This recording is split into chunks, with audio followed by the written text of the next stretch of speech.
So welcome to the second part of Android development with Kotlin sessions. So today we'll be completing our list creator app. So till previous session, we have created two different activities. In first activity, list items were there inside the recycler view. And once user click on any one of those list items, your application switches to the new activity. But currently that new activity is empty. Okay, so we'll be today completing that list detail activity to display the list of tasks. Okay, so in this session we'll be covering some of the familiar components that we have already covered in the previous sessions. That is nothing but the recycler view to display the task list. Then we'll be using a floating action button to add the task to the newly created list, and then we'll try to communicate back to the previous activity, how to communicate back to the previous activity using an intent. That means we will be switching from list activity detail to the main activity. Okay, so again, one demonstration video has been created here, so I'll be sharing that video. Okay. So just we will be going through that video and knowing how to complete this application. Okay, so again, the previously created project we are opening here in the Android Studio. So all components module files will be reopened and launched. So most of the things here are similar to whatever we have done with the main activity, right? So here we will be using again recycler view, as well as we'll be creating the recycler view adapter and the recycler view holder. Okay, because we have seen that cycle that the data that is to be displayed inside the recycler view. It will be sending request to the recycler view adapter. Adapter will be fetching that data from the view holders, and view whatever data written by the view holder that will be shown inside the recycler view through adapter. Okay, so here again we'll be going to the design view of the uh, list detail activity. Okay, so here we'll be adding a recycler view, right? So this recycler view we have to add into the list detail activities layout. Okay. So after adding that recycler view, we'll be assigning identifier to refer that recycler view. So the identifier assigned here is the list items recycler view. We'll be changing layout width and height to the match constraints. Then we'll be adding the constraint that will be set to 0. So all constraints are set to 0 here. So we are seeing it in the constraint layout, right?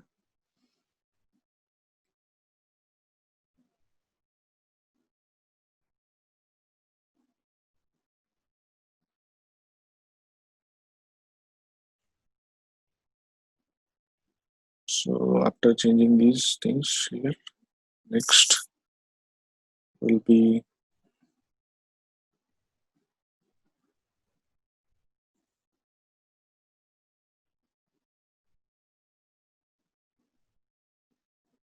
updating this recycler view.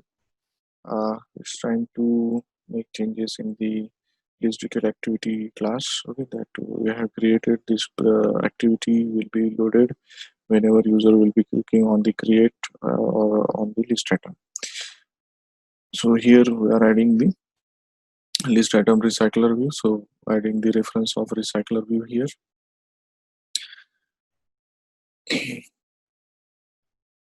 So whatever package comprises that recycler view class will be referred here to add the reference of recycler view.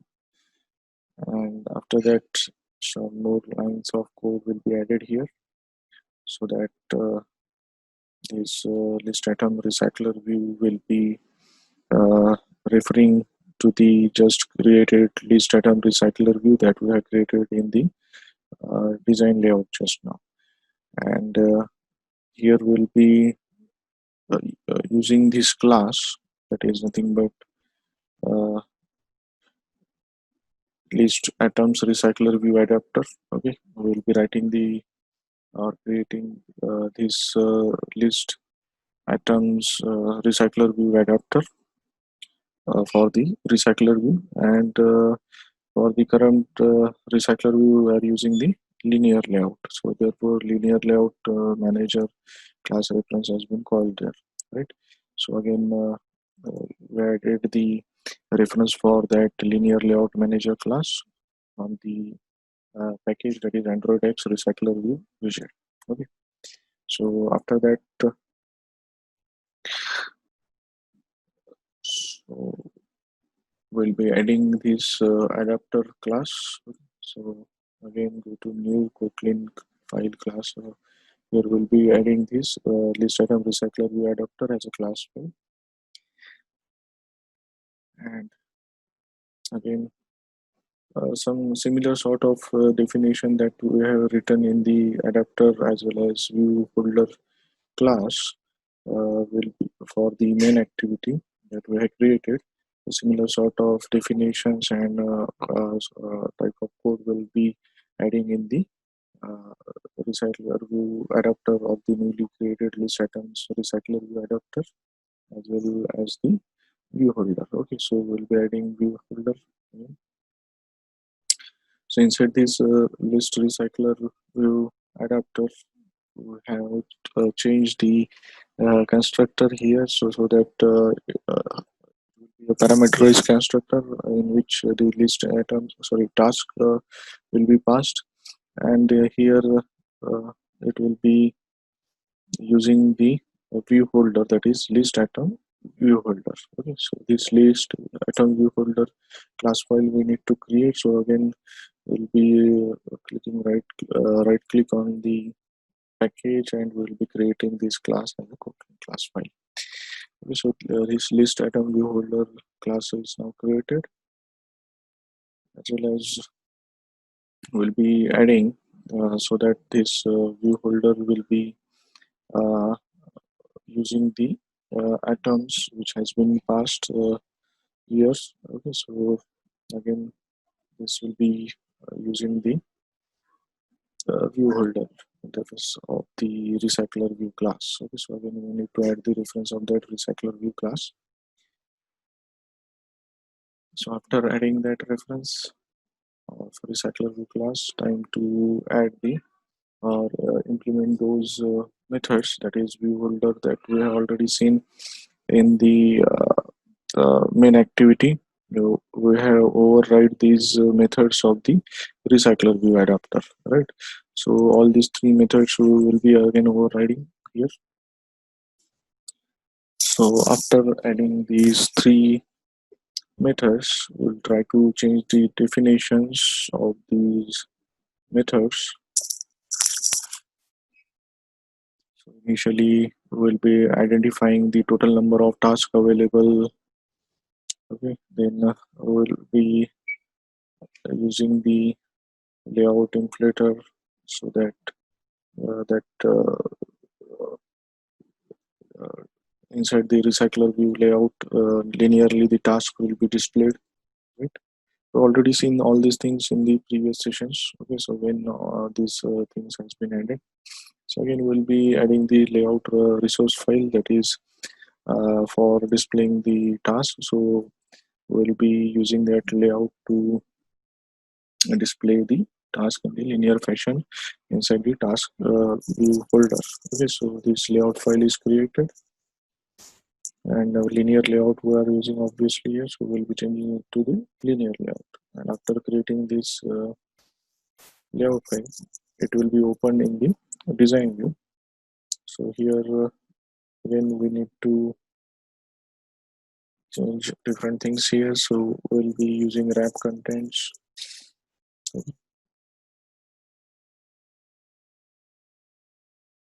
as layout height.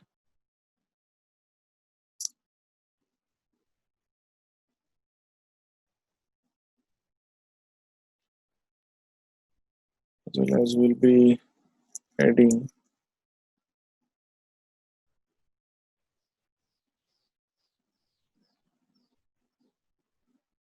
a text view inside that linear layout. So this text view will be displaying different tasks, and we'll be using wrap content to display those tasks inside the linear layout. And again, we'll be assigning margins.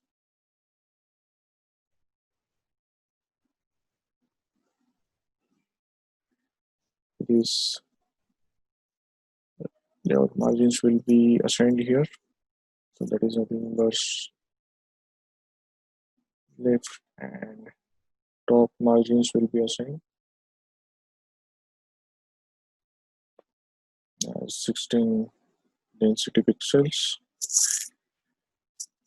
And after assigning these margins, we'll be switching back to the list item view holder. Here we'll be referring that text view that we have just added inside the linear layout. Okay, so uh, in the task view holder, right? So that task view holder will be used to hold the task listed inside the each individual list. So that text view will be referred by the identifier assigned to that text view, and the reference has been written here inside the task text view. Okay, so again we'll be adding the reference to the text view class by importing the view.text view. So after adding that reference, again we'll go to the list item recycler to modify the onBind view holder method. So again here onBind view holder method, so it will be again holding the task inside those text view. Okay, so those will be listed again in the linear fashion, okay, inside the view holder.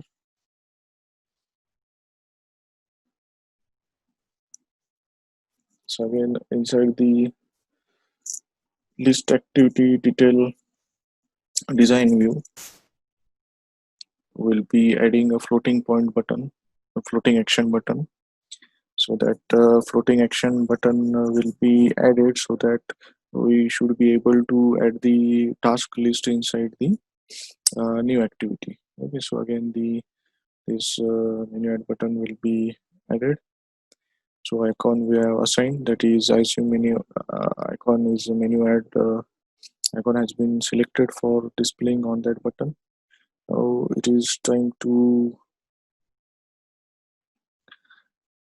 set the constraint for that floating action button, and it is important to add those that floating action button uh, at the proper position, okay, in the constraint layout. So otherwise it will get added inside the linear list item recycler view. So instead of adding a recycler view, it should be added in the constraint layout. Okay, so its hierarchy should be properly observed. The identifier that we are assigned it is the add task button. So that add task button identifier will be assigned to that task button. So for indicating that it is adding the tasks, okay, different tasks inside the recycler, okay, in the new activity. So again constraints had been set to the 1616 density pixels. Okay, so after adding the constraints, we'll say observe whether the button has been set at the proper position or not. So it should be displayed in the right bottom corner of the screen. Until and unless it will not be set to the right bottom corner of the screen, we'll be setting those constraints.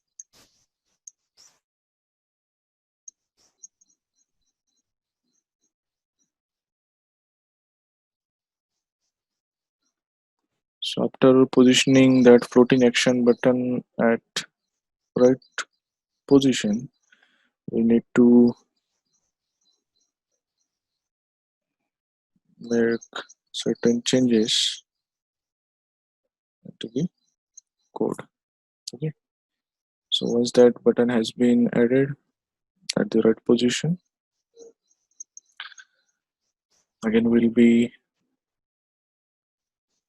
updating some functions here. So in the list detail activity, we'll be adding that task button, that is floating action button, adding the reference of floating action button here. And again, through that add task button, we'll be identifying that by using its identifier that we have just assigned, and we are adding the set on click listener to it. Okay, so that it should be able to display the show create task dialog box. So we need to define this function, that is show create task dialog box. So this is the definition for this function. Again, it will be displaying the alert dialog box with again the edit text box. So initially one title will be assigned to that alert dialog box. So the title is nothing but the under which list you are adding those tasks. So by default that list name will be used as its title. Below that the edit text box will be displayed, and the type of that edit text box will be uh, type class text, so that the quickly pad will be displayed to insert the text inside the text item. So we are adding the references of edit text class, then alert dialog class. Okay, so again here the title has been set, the text box has been displayed, and then positive button has been set. So that positive button is nothing but the create button. So on create button, the task will be added, and that task will be added into the list. Okay, so this task list will be created, and that will be reflected through the recycler view. That recycler will be updated by using the recycler view adapter. So whenever that item will be inserted, that will be notified to the recycler adapter, and it will be reflected back on the recycler view. Okay, so again here we'll be using a string, that is nothing but task to add. So title, here we are using what is the task we want to add. Okay, and instead of create label giving to that alert dialog box, so button name we are using is the add button. Okay, so these two strings has been added here. So these two strings has been taken in previously defined function, that is nothing but show create task dialog. So tasks to add and add task, these two strings were undefined, so we had to define these strings inside the strings.xml file by going to the values folder under resources. Strings.xml is there. So these two strings has been added, that is text to add and the add task. Okay, with some string labels. So all unresolved strings has been resolved now.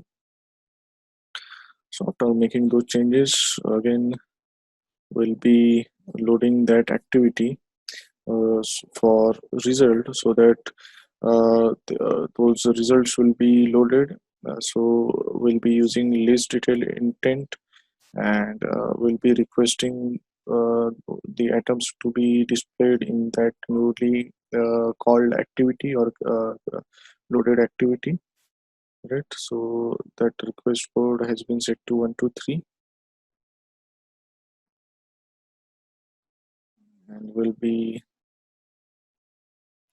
added it in the main activity. So after that we'll be making changes in the definition, or we'll be adding one more function, that is nothing but activity result. So we are overriding that function, so that it will compare whether the request code has been matched or not. And if it is okay, that means if a user is not canceling the loading of activity, then automatically that list data manager will be uh, fetching the data from the parsable extra items using the constant key that has been created, right?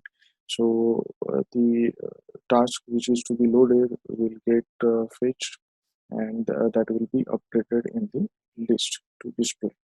Okay, so again we'll be adding the references of activity, then we'll be writing the definition for update list. Okay, so this update list again, list will be retrieved from the data manager, and it will be uh, fetched from the list selection RecyclerView ViewAdapter and sent to the RecyclerView. Okay, so after making these changes, it's time to reflect it in list detail activity, so that this on in the on create function, below on create function. So basically, whatever task, okay, which will be added by the user will be displayed inside the new activity when it will be switched. That is the list detail activity. But whenever user want to come back from that list detail activity to the main activity, so the main activity should be loaded with the already available list items. Okay, so for that purpose, we need to override the function that is nothing but on back press of the list detail activity, because user will be coming back from the list detail activity to the main activity, that is from the second screen to the first screen of your application. So for that purpose, we will be overriding the definition of on back press function here. So here again, the bundle object will be created, and it will be uh, put in into that bundle the parsable items, that is nothing but main activity dot intent list key, so which we have created initially, and to that list has been passed, and then intent has been created, so that the data can be exchanged between those intents for switching between the list detail activity to the main activity. And those results will be set, that is if user is not canceling the switching between activities. So if result is okay, then this on back press function will be properly executed, and the main activity will be loaded, right? So that means we'll be coming back to the main screen of the application, or launcher screen of the application. Okay, so after making these changes, you can directly run your application to view the results. Now your this list creator app is completely ready with two screen. First screen is displaying the name of list, and when user will click on that name of the list, it will go to the task list inside that list item. Okay, so as well as user can add the uh, uh, name of list on the front screen, and the task related to that list in on the second screen using the floating action button. Okay, so thank you for joining today's session, and in next session we'll be looking at how to deal with the changing screen sizes, how to use the fragments so that your application will add up to the different platforms on which it is executing, and how to utilize the maximum screen area if you are running your application on the tab devices. Okay, so these things will be looking in the next session. Thank you.